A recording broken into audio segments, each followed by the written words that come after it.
que un animal enjaulado es demasiado seguro, demasiado predecible para los que han visto animales en su estado natural.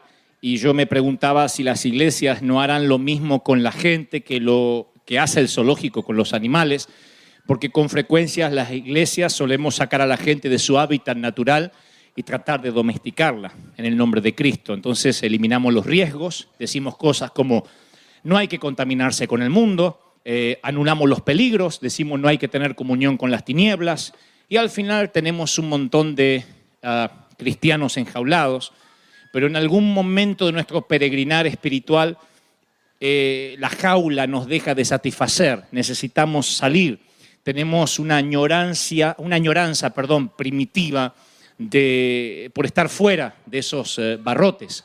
Y cuando Dios nos da la providencia de recorrer otras iglesias y otros continentes y otros países y hablar con colegas y con pastores, aunque ellos ya tienen su edificio y tienen todas las comodidades, la mayoría te dice algo como he perdido el fuego en el intento, en el trayecto, en el proceso, he perdido aquella llama sagrada, como que se domesticaron, como que la iglesia los enjauló. Y la mayoría de los pastores viven arreglando temas de chismerío, temas de murmuración, que la hermana aquella se ofendió con la hermana fulanita, que el hermano mengano no le habla al hermano sultano, que en el té de damas una vieja le saltó a la otra, que en la reunión de jóvenes parece que dos cayeron en pecado. Y siempre el pastor tiene que terminar drenando su energía para adentro en lugar de salir, en lugar de predicar, en lugar de salvar almas. Cuando llega el verano, en cualquier país, en lugar del pastor tener ganas de salir, utilizar el clima maravilloso que presta el verano, no quieren salir, quieren irse de vacaciones con la gente. Hace poco yo le dije a un pastor que me dijo por qué yo había sacrificado, según él, todo el verano haciendo reuniones en la carpa, 5 semanas. Y me dijo, no te pudiste ir con tus hijos a ninguna parte, después de 6 años de no faltar ningún domingo. Yo he faltado 3 domingos en 6 años. Y no es que quiero tener asistencia perfecta porque me considero mejor pastor, sino porque creo que hay un tiempo para trabajar y un tiempo para descansar. Un tiempo para sembrar y un tiempo para cosechar. Dios quiere que descansemos, pero también quiere que sepamos cuándo hay que arar la tierra, cuándo hay que abrir surco, cuándo hay que trabajar duro. Y este es momento de trabajar muy duro, un momento de estar firmes. Creo que la iglesia se siente bien cuando viene y ve que el pastor está en el timón. Eso da tranquilidad. Si yo anduviera paseando por allí los domingos, muchos de ustedes se preguntarían por qué debería congregarme si el pastor no está. Pero yo creo que cuando el pastor está, eso da tranquilidad siempre a las ovejas. Da la tranquilidad de que si el hombre de Dios está allí, cuando Israel veía que Moisés estaba, tenían tranquilidad, porque sabían de que estaban yendo a alguna parte, aunque se tardaban más de lo previsto. Así que este es tiempo de trabajar, tiempo de sembrar, tiempo de salir para afuera. Y los pastores, insisto, cuando me hablan y me dicen, ¿por qué no descansas durante el verano? Le digo, porque es como si vendiéramos tablas de windsurf y viviéramos en Hawái y en el verano no fuéramos porque estamos cansados. Es cuando más tenemos que trabajar, en la temporada alta. Cuando la gente, los hispanos no saben dónde irse, es cuando tenemos que plantar una carpa, hacer cruzadas para invitar a la gente. Los tiempos son cortos, Cristo está a las puertas y tenemos que trabajar. ¿Estamos de acuerdo en eso, sí o no? Entonces, hay jaulas, decía el domingo pasado, que nos envuelven, que nos tiran hacia abajo, y les contaba también el caso del joven rico, que cumpliendo los mandamientos, que siendo un hombre bueno, pregunta y dice, ¿qué me falta? O sea, él sentía que algo le estaba faltando a pesar de que lo tenía todo. Y se perdió lo más importante en la vida, se perdió seguir al maestro, seguir sus pasos, verlo en primera persona, multiplicar peces, panes, hacer resucitar muertos, caminar sobre las aguas. Se perdió lo mejor que cualquier testigo ocular hubiera querido tener, porque no podía. Su jaula era la prosperidad, su jaula era la seguridad que él tenía. Y cuando nosotros nos quedamos dentro de la jaula, de la comodidad, de decir, no quiero salir, el costo es escalofriante, porque hay gente que a lo mejor nunca va a escuchar de Cristo porque nosotros no salimos. Lo más triste que le puede pasar a una ciudad es no saber lo que pasa dentro del edificio de una iglesia. Nosotros nos criamos en barrios así, donde decíamos, allá hay una iglesia, pero no sé lo que pasa adentro. Sé que hay unos locos que gritan, pero no sabíamos qué pasaba adentro. La iglesia no salía. De vez en cuando salían unos hermanos así con cara dura, así decían, aleluya, para no contaminarse con el mundo. Una vez yo conté, y quiero recalcar este testimonio porque nos dolió a nosotros como familia Gebel cuando yo era chiquito. Mi mamá sufrió de cáncer durante muchos años, hasta el punto casi de morirse. Y todos los vecinos en la cuadra nos conocíamos. Eso pasa en los barrios pequeños en nuestra América Latina. Uno conoce al turco de la esquina, al judío de la vuelta, la divorciada de enfrente, el separado de allá, la loca de la esquina. Todos tienen un nombre más o menos así. No sabíamos nombre y apellido, pero era la loca de la esquina, el divorciado de aquel, el amargado de la vuelta. Pero todo el mundo sabía quién era quién. Y cuando había un incendio, había algo, una vez mi hermano tuvo un accidente en su mano y todo el vecindario estaba en la puerta para ver cómo podía ayudar. O explotaba una garrafa de propano y todo el barrio venía a ver si alguien había sido accidentado. Había solo uno en la esquina que nunca dirigió la palabra a nadie. Era un misterio. No sabíamos de qué trabajaba, no sabíamos de qué vivían. Un matrimonio con 2 hijos. Y pasaban con el auto, un auto que tenían del año, del momento, del año de aquel entonces, ¿no? Del año 69. Pasaban por la puerta. A lo sumo caminando así. Y mi papá, que saludaba a todo el mundo, siempre. Mi papá fue muy saludador. Y mi papá le saludaba también todo el barrio. Don Federico. Él decía, él siempre lo saludaba, ¡hey! Y este hacía así. Entonces le decíamos el mafioso de la esquina. Era el mafioso. Parecía que estaba en la mafia italiana o algo por el estilo. Llega Cristo a nuestras vidas. Mi hermano mayor le habla a mamá y a papá que hay un Cristo que puede salvarnos y sanar del cáncer quizá. Así que vamos a una iglesia lejana, de donde vivíamos, y mamá es sanada de cáncer. Inmediatamente sus pólipos intestinales, el cáncer en sus senos, el cáncer en la matriz, es quitado para siempre. Esto fue en el año 1975. Mamá va a cumplir 80 y tantos años ahora, ella vive todavía. Y es tanto el agradecimiento que tiene mi papá, que ofrece el garage de su casa, de nuestra casa, para que hagan un anexo, una iglesia satélite. Así que el pastor brasileño acepta la propuesta de papá. Y todos los martes y jueves papá saca el auto afuera y dentro se hace un culto para todo el vecindario. Y como todo el vecindario sabía que mamá se estaba por morir y la mayoría ya había comprado coronas para regalar, tiran las coronas y vienen a ver el milagro, a mamá sana. Así que no hubo nadie en el barrio que no se convirtieran. El gran tema era qué iba a pasar con el mafioso de la esquina. Y decía, ¿qué va a pasar? ¿Lo invitamos? No, ese loco por ahí sale con un arma, quién sabe a qué se dedica. Pero no pasan 2, 3 semanas que tenemos nuestros servicios allí, muy pentecostales, por cierto, y aparece este hombre detrás, el mafioso, con la esposa. Y dice, Federico, le quiero felicitar por lo que ha ocurrido. Y mi papá dice, bueno, gracias, porque yo soy pastor hace muchos años, le dice. Y tengo a Cristo en el corazón. ¿Cómo nos alegramos que alguien les predicó la verdad? Mi papá lo miró y dijo, tu abuela. Le dijo otra cosa que no puedo repetir porque era nuevito todavía, no estaba muy convertido su carácter. Dice, mi vieja se me estaba muriendo de cáncer, desgraciado, pasabas por la puerta y nunca se te ocurrió predicarme. Y me dijo, es que yo no tengo comunión con las tinieblas, pero ahora que usted está en la luz, somos hermanos, dijo. Nunca me olvidé de eso, descubrimos que era cristiano y a lo que se dedicaba no era la mafia, sino a predicar.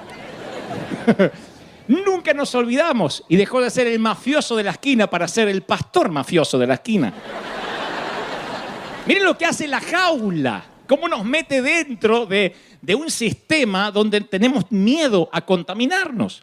Yo prefiero predicarle a 1000 inconversos que antes que a 10.000 cristianos. Yo prefiero predicarle a un perdido antes que a 1 millón de gente que ya tiene a Cristo. Porque Dios nos llamó a salir de la jaula, que no nos domestiquen, a que el enemigo no nos meta dentro de una burbuja.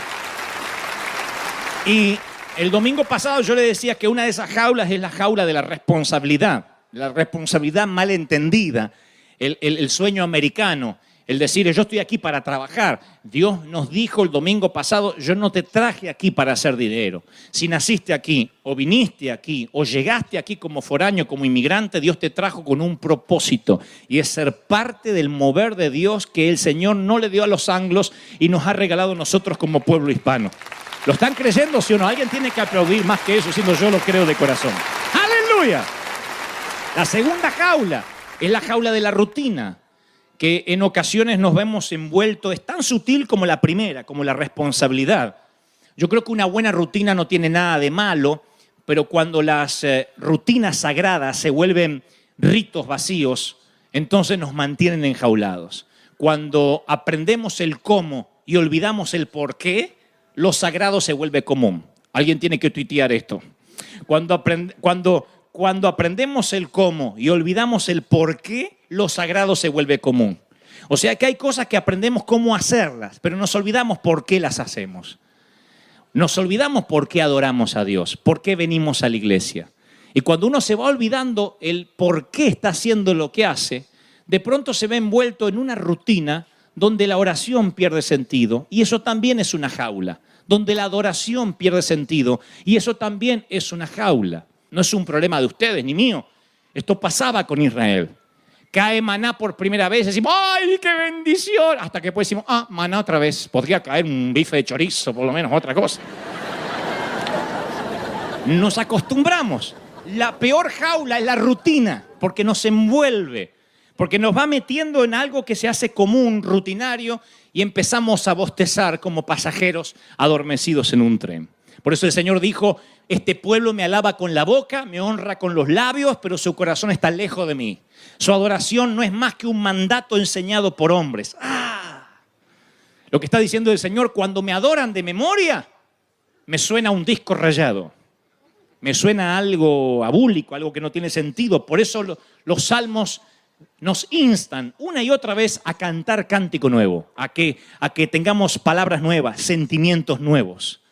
Porque cuando hasta los sentimientos se hacen rutina, cuando tu marido te dice siempre lo mismo, te quiero, vieja, te quiero, vieja, te quiero, vieja. En un momento dice, viejo, no me digas más nada, porque para decírmelo así ni me lo digas. Lo que ella necesita es que haya sentimientos nuevos, que cada día lo quiera o la quiera más, y que haya una intimidad que no había. Yo digo siempre, las relaciones siempre están en movimiento, nunca están estáticas. Aquel que dice, yo me casé con mi mujer hace 30 años y la amo como el primer día, nada cambió, está fregado. Porque o vas amando más o vas amando menos. Pero las relaciones no son estáticas, o sea, están siempre en movimiento. Así que si tienes un marido que el día de la boda te dijo te amo y si cambio de opinión te aviso, tienes que enseñarle a que te lo diga, porque cuando te lo dice es que tú sabes que la relación está creciendo, se está profundizando. Y el Señor dice, no me adoren, nada más que de labios. Tienen que ver ustedes a veces la cara de la gente, no acá que son todos muy santos y ahora están en la oscuridad y no les veo las caras. Pero tienen que verlos a veces. ¿Cómo adoran a algunos? Te dan ganas de pegarles. Pero ¿saben por qué te dan ganas de pegarles? Porque una cosa es ir a un parque como este, o un superclásico, o una cruzada donde hay de todo. Ahí está el que vino, el que trajeron por primera vez, el primo que llevaron engañado, el cuñado que llevaron, venite, que es lindo, al que le mintieron que era un concierto. Están todos. Pero la iglesia, 10, 9, 11 de la mañana, el que se levanta, se viste, la mujer que se pone colorcito se pinta las rayitas en los ojos y se pone los labios y va. Y después pone la cara así. Ana, si después no te quedaste en casa en pijama. ¿Por qué no te hiciste un té y te fuiste a la cama? ¿Para qué va a la iglesia? Y si a uno como hombre de Dios nos choca, imagínense lo que siente el Señor. Cuando ve gente encerradas como animales en el zoo, literalmente, en una jaula de rutina, donde lo que ayer era fascinante, extraordinario, hoy se hace común. Hoy es algo que no sorprende a nadie. Yo tenía una gran pregunta cuando yo era jovencito, o sea, hace muy poco. Yo tenía una gran pregunta. Y era, ¿por qué los grandes avivamientos de la historia? Para los que no saben, avivamiento es un gran mover del espíritu que llega sin explicación alguna, que no resiste análisis, no pasa por lo racional, y de pronto hay un mover que puede traducirse, no sé, en manifestaciones, en grandes conversiones, en un crecimiento explosivo. Y esos avivamientos suelen durar 2 o 3 años. Históricamente, Azusa, las Islas Hébridas, los grandes avivamientos de Wesley, de Finney, han durado no más de 3 años. Y mi gran pregunta es, ¿por qué no dura toda la vida? ¿Por qué no 10 años? ¿Por qué no 20 años? Y es que la gente se acostumbra a lo que ayer lo sorprendía. Pero cuando la jaula de la rutina nos envuelve, perdemos lo primordial, que era el propósito por el cual Dios nos salvó, y era para que nunca nos domestiquen, para que nunca nos civilicen y seamos peligrosamente, espiritualmente mortales para el enemigo, que seamos una espina clavada en el talón. ¿Cuántos lo creen? Díganme. Amén. Y Dios por alguna razón hoy nos trajo al aire libre. Hoy nos trajo aquí, así que si pueden levantar la mirada a pesar de las luces y estar conscientes de que estamos bajo el cielo, que el cielo nos está contemplando ahora y que hay un propósito para que estemos aquí. Por algo el Señor, en lugar de predicar en las sinagogas, eligió predicar al aire libre, a la orilla del mar de Galilea, en las montañas. Por alguna razón Él quería que entendamos de que Dios nos llamó para que seamos luz donde hay tinieblas, no como el mafioso de la esquina, sino como aquellos que entienden de que tienen que iluminar, salar, transformar, afectar, impactar, impartir, llevar, viralizar, hacer que sea contagioso, que sea una radiación divina. ¿Cuántos están conmigo? Dígame amén. Alguien necesita oír esto. El Espíritu Santo me dice que te diga que Él extraña tus momentos de oración en la intimidad. Él extraña tus momentos de búsqueda cuando estás solo con Él. El Señor me dice que te diga que Él extraña cuando no veías la hora de cantar canciones en tu automóvil o en la soledad de tu cuarto, cuando te volvías loco por estar en su presencia. Y Él me dice que te pregunte, ¿qué te pasó? ¿Qué fue lo que hizo la rutina que te perdiste aquel primer amor? Una cosa tengo contigo, que has perdido el primer amor. Y no es algo que le pasa a los fríos o a los carnales. He visto a colegas, a predicadores perder la pasión, perder el primer amor. He visto a colegas trabajar 2 horas los domingos y descansar lunes, martes y miércoles porque están muy agotados de trabajar 2 horas. Y me pregunto, Señor, ¿será que son vagos? ¿Será que no quieren trabajar? ¿O será que han perdido la pasión por las almas? La pasión por predicar, la pasión porque muchas personas conozcan lo mismo que tú conoces. Es en este mismo momento que muchas personas se están perdiendo porque no conocen de Cristo y tú tienes la respuesta, tú tienes la cura. ¿Están conmigo, sí o no? Dios nos llama a una revolución. Dios nos llama a salir, a compartir lo que tenemos. Y sea tu vecino, sea tu compañero de trabajo, sea tu compañero de empleo, Dios dice, yo quiero que hables, que no se te haga rutinario. Si estás agradecido, tienes que decirlo, tienes que compartirlo. Sé que estás en crisis, sé que tienes problemas, y sé que viniste a escuchar una palabra de aliento, pero la mejor forma de salir de las crisis es ayudar a otros y darte cuenta que hay otros que están peor, que hay otros que pasan situaciones terribles. Es en este momento, domingo, 7:05 de la tarde, donde los hospitales están repletos de gente enferma y de gente, seres queridos que están esperando el parte médico por el que está dentro en terapia intensiva. En este mismo momento, 7:05 de la tarde, hay un montón de chiquititos de la edad de tus niños que hoy están jugando hacia afuera, que están llenos de tubitos y llenos de sueros intravenosos, debatiéndose entre la vida y la muerte. Y esas familias no tienen tregua.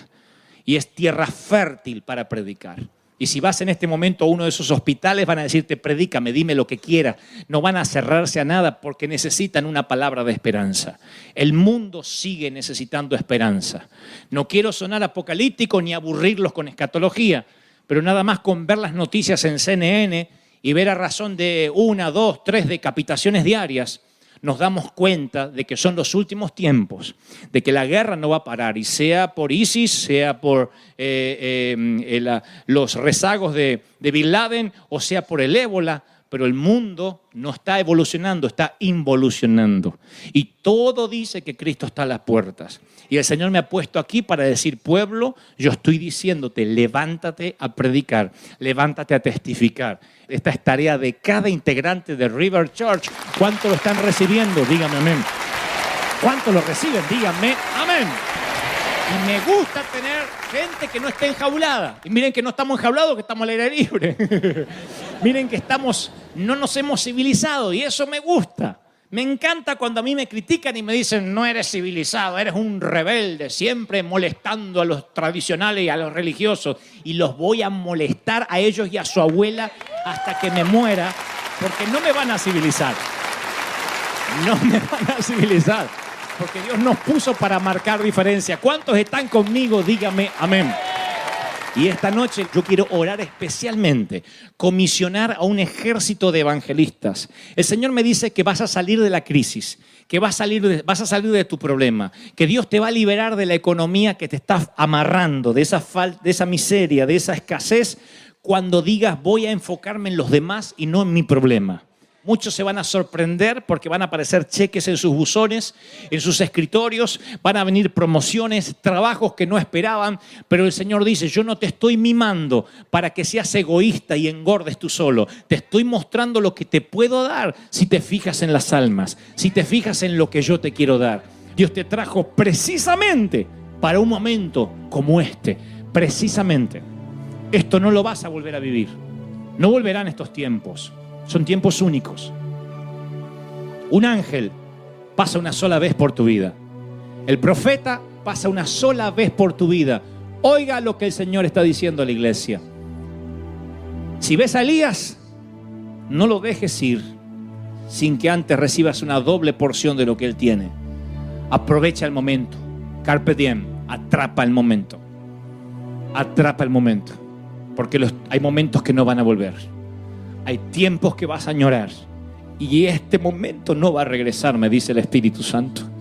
Yo sé que estás en crisis, yo sé que necesitas una palabra de aliento. Y la palabra de aliento esta tarde es, quiero que te enfoques en las almas perdidas y yo me ocuparé de tus problemas. Yo me ocuparé de tu crisis. Octubre, noviembre y diciembre son los 3 meses. Pero confiad, yo ya he vencido al mundo. En los Hechos de los Apóstoles dice que estaba Pablo con los muchachos, con otros muchachos, otros discípulos, y estaban atravesando la región de Frigia, de Galacia, y dice, y el Espíritu Santo nos impidió que predicáramos, pero vino un viento de frente que no nos permitió avanzar. A mí me encanta leer esto de tanto en tanto, porque la Biblia dice en Apocalipsis que Dios es el que abre y nadie puede cerrar, y el que cierra y nadie puede abrir. Y a veces una puerta cerrada no es una interrupción del plan, sino una señal o un desvío hacia el verdadero plan de Dios. Son las interrupciones de la vida, son esos momentos de hambre, piensen bien, los que nos llevan a posicionarnos luego en otro sitio donde jamás hubiésemos ido, no será a causa de esa crisis, de esa tormenta. Steve Jobs, el creador de Apple y el CEO de Pixar, solía decir, entre otras cosas, cuando yo veo lo que he logrado para la humanidad, cuando yo veo a dónde he sido posicionado, siempre trazo una línea de puntos hacia atrás y la línea de puntos me lleva a aquel momento donde perdí el empleo y estaba en un garage diciendo ¿qué voy a hacer? El salario fijo me había atrofiado la creatividad, pero de pronto el estar allá hizo que hoy pudiera yo estar en esta posición, pero fue aquella crisis la que me reinventó, la que produjo en mí un movimiento de reingeniería para posicionarme. Y la Biblia es eso, continuamente nos enseña de personas que fueron procesados en el desierto para llegar a presentarse como obreros aprobados delante de Dios. No queremos sufrir. Yo evitaría cualquier sufrimiento a mis hijos, les evitaría cualquier desazón, cualquier traición, pero no podemos protegerlos del bullying de la vida, porque eventualmente la vida los ha de golpear. Y eventualmente vendrán situaciones de riesgo y vientos de frente. Eso es parte de la vida y ignorar eso es como ignorar la muerte. Yo siempre digo, no puedes ignorar la muerte. Tú puedes enojarte contra ella, maldecirla, pelearte, pero no puedes ignorarla porque la muerte es parte de la vida. Hacia allí vamos todos y tenemos que resolver dónde vamos a ir luego que bajemos al sepulcro. Pero la muerte es parte de la vida. Y como digo siempre, no todos los que han muerto realmente han vivido. Vivir significa descubrir el propósito de la vida. Cuando descubres el propósito de la vida, enfrentas batallas, enfrentas vientos de frente, porque sabes que esas son las materias para recibirte. De otro modo es querer ser médico, querer o soñar o anhelar colgar un diploma en la pared y evitarte el estudio. No puedes evitarte las materias de la vida que eventualmente van a venir. Hasta Jesús tuvo una puerta cerrada. Él en el huerto de Getsemaní pide una salida para la cruz. Él no quiere ir a la cruz.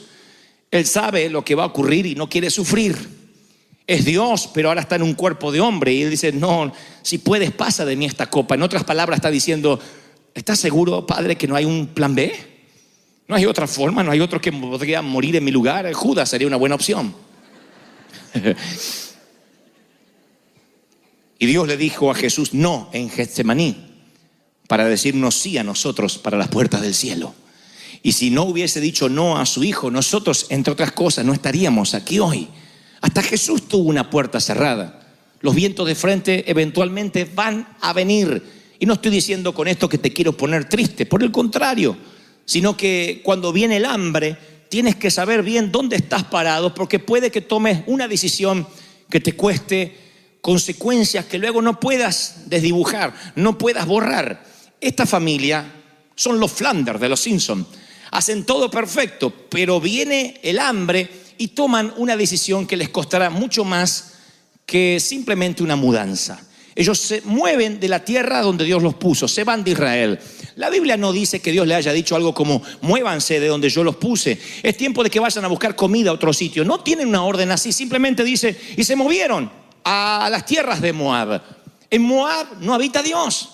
En Moab tipifica una tierra, un territorio que no es santo, es un territorio pagano. Allí viven los enemigos y allí se van ellos porque oyeron que ahí sí había comida. No le están preguntando a Dios qué hacer.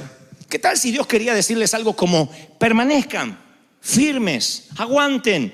No es el tiempo de moverse, pero ellos no le consultan a Dios.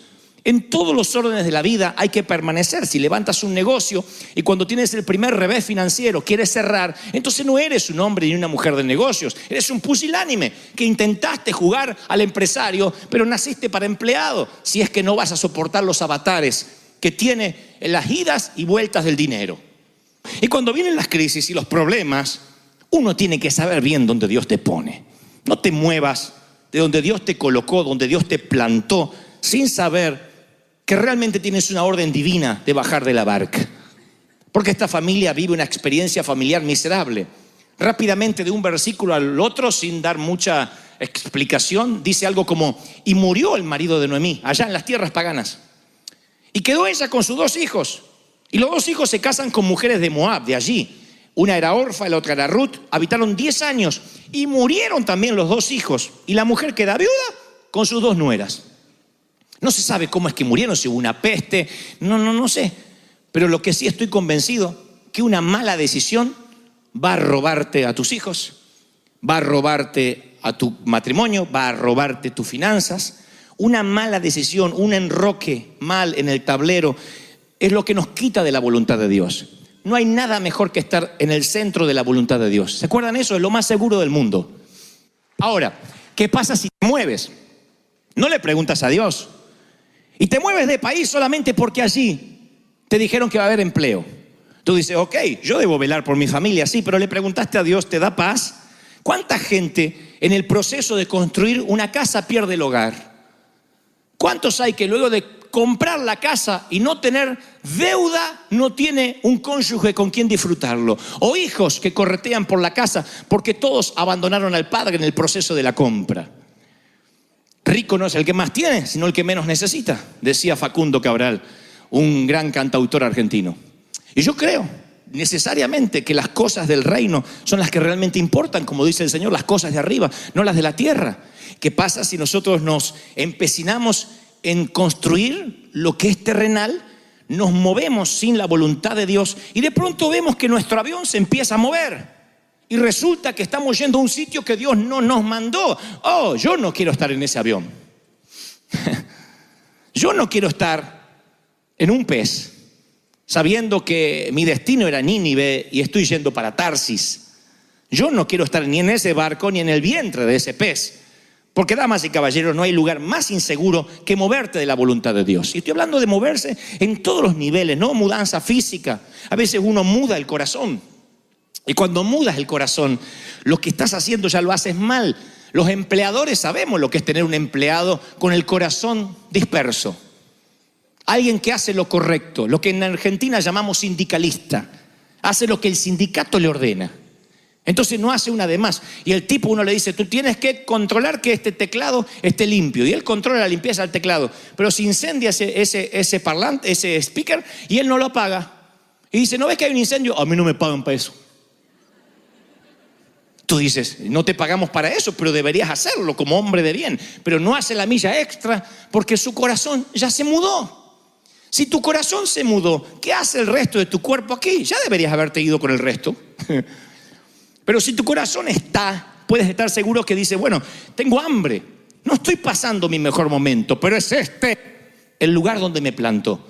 Esta familia toma una pésima decisión, pierde su esposo, se transforma en viuda, pierde sus hijos, está con sus 2 nueras y escucha una noticia. Pasan 10 años, una década, y escucha una noticia, que de la tierra donde salió, hace 10 años, Jehová había visitado la tierra y les dio pan. Y ahora volvió el pan, volvió la comida, los graneros llenos, los lagares rebosados. Y cuando ella se entera de esa noticia, hay 2 cosas que hace para que ustedes no se depriman. Porque ella primero se entera con sus nueras que Dios visita la tierra. Y entonces, de pronto, ella dice, esto es lo que haré. Inmediatamente dice, y entonces se levantó. Se levantó. Eso habla de que estaba, no sé si literalmente o metafóricamente, estaba tirada por el piso. Porque cuando uno pasa mucho hambre en cualquier ámbito de la vida, uno tiende a bajar los brazos. Entonces dice, ella se levantó. Y alguien hoy, esta mañana, tiene que escuchar esa palabra. Lo primero que tienes que hacer es casi infantil, pero tienes que levantarte de tu situación. No te quedes allí. Dios dice, no te entregues, no bajes los brazos. No puedes ayudar a otros si no te levantas primero. Tienes que ceñirte, levantarte y decir, hasta aquí pasé hambre, pero nunca más. Tienes que levantarte. Porque, ¿saben? Hay gente que se levanta pero no sale del lugar. Porque hay gente que crónicamente vive lo mismo. Y uno dice, puede ser. Yo se los conté. ¿Vieron que hay mujeres que eligen mal sus esposos, sus parejas, sus relaciones? O hombres también que eligen mal. Pero se da más el caso de las mujeres que agarran un vago, un sinvergüenza, y dice, pastor, salí de esa relación. Menos mal que ahora Dios me dio otro. Uno lo mira y dice, volví a la anterior porque este es una versión desmejorada de la anterior. ¿Y por qué siguen en lo mismo? Porque se levantan, Dios les habla, pero no salen del lugar. No cortan lo que tienen que cortar. Tienes que cortar Moab para poder comer en Israel. Si no cortas las tierras paganas, no vas a comer pan. Tienes que cortar. Hay relaciones tóxicas que hay que cortar. Hay relaciones, como digo siempre, que te drenan, te vampirizan. Hola, ¿cómo estás? Y te drena. Y te quedas como los perritos atropellados así, después que se va. ¿O no? Porque te drena. Ay, pero es mi comadre. Pero te drena. Orá que se vaya al cielo, que la pongan en otra nube, pero que no te la carguen el barco. Amamos a todo el mundo, pero nada nos obliga a ser socios de todo el mundo. Entonces hay gente que te drena y son relaciones que hay que cortar. Porque piensas, desde que estoy en pareja, desde que tengo esa relación, desde que estoy con mi cuñado, desde que me asocié con fulano,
flicker out. Silence screams from broken souls, no doubt. Concrete jungle traps us grinding down. Lost in the echo, shadows pull me drown.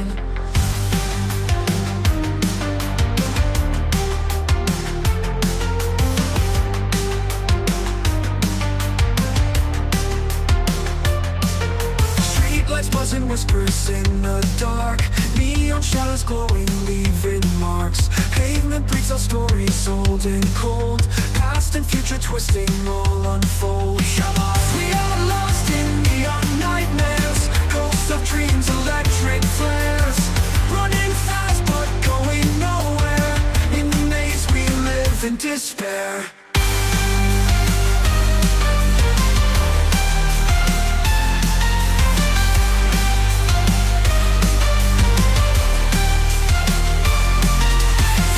Rise mechanical and raw. Vocal cords electric through the straw. Wires tangled, clenching like a vice. Heartbeat scenes with thunder, rolling dice. Falling stars and shattered glass confound. Broken mirrors scattered on the ground. Synthetic whispers tell us we're alive, but the ghosts of dreams begin to thrive. Hearts electric, pulses racing. We're lost in time, nowhere we'll ever learn. Haunting melodies, they fade away, but the memories are here to stay.